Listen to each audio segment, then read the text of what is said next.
Up is our conversation about chartered accountants and the intake that has dropped by 24%. Now, there's a vast undersupply of chartered accountants in the market, and the bad news is it's only going to get worse. And the number of finance graduates writing the initial test of competency, which is the ITC exam, has dropped significantly in 2022. Graeme Marais is a director of specialist finance recruiting company called Blue Recruiting. Says the reduction in the ITC examinees is alarming. Graeme, a very good afternoon to you and welcome to Cape Talk.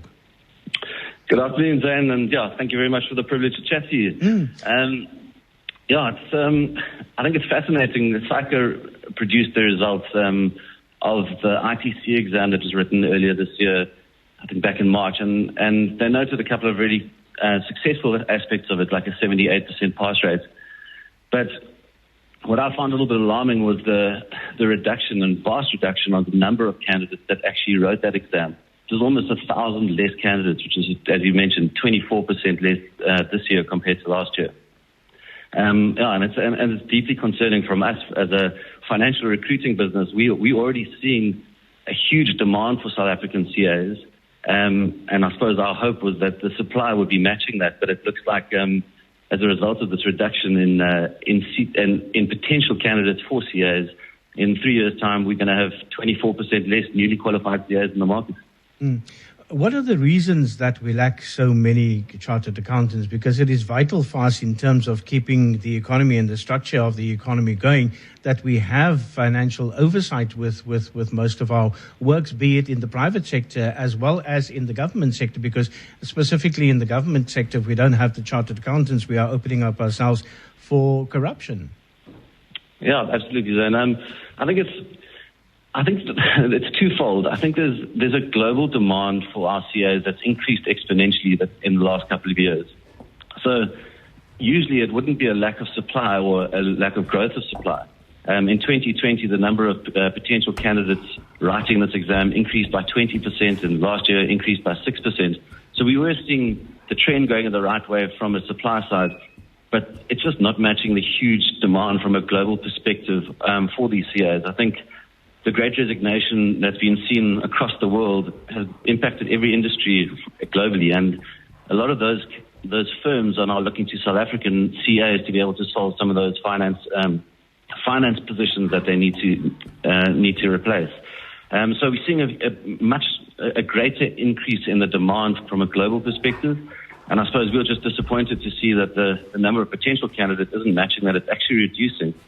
And we delved a little deeper into why there was that 1,000 less candidates writing that ITC exam. We chatted to a couple of the universities and SAICA themselves, and they point in two directions. So firstly, the consequences of COVID, which is incredibly unfortunate for all those students.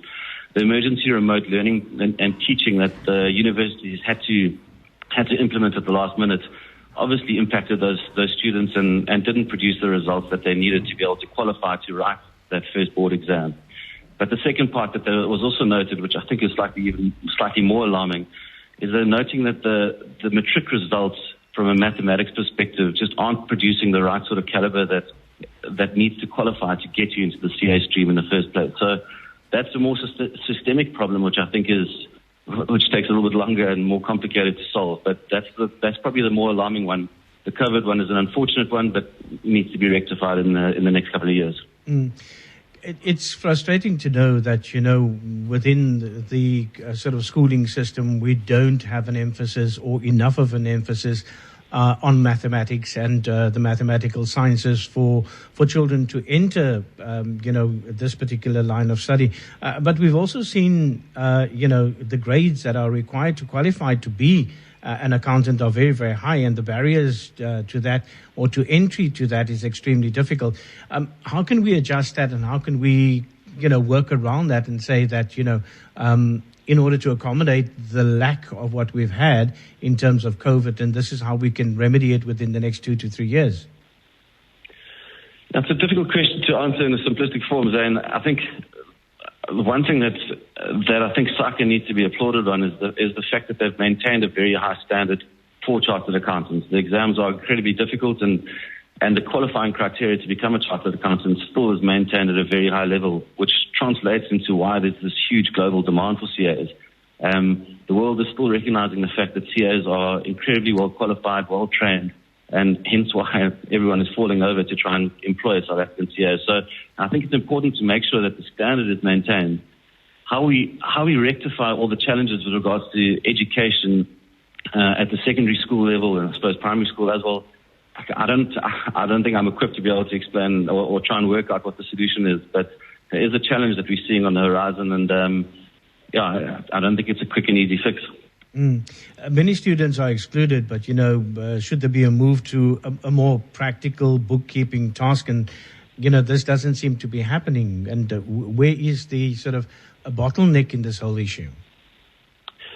Yeah, so there's a separate institution such as SAPA with a P, which does focus on that more bookkeeping level. I suppose the focus here is from a CA perspective, and it seems like a lot of this bottleneck, I think, was probably related directly to COVID, and we should see this rectify in the next year or two.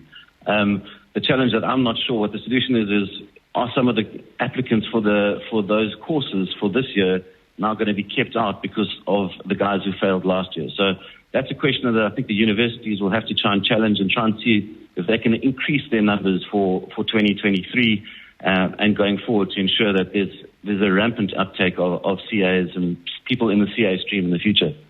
Chatting this afternoon to Graeme Marais, and Graeme Marais, of course, Director of Specialist Finance at Blue Recruiting. We're chatting about the 24% drop in chartered accountants, or the 24% lack of chartered accountants. Just very quickly, Graeme, have we seen an exodus or mass exodus of chartered accountants because our chartered accountants are more needed overseas than what they are needed locally?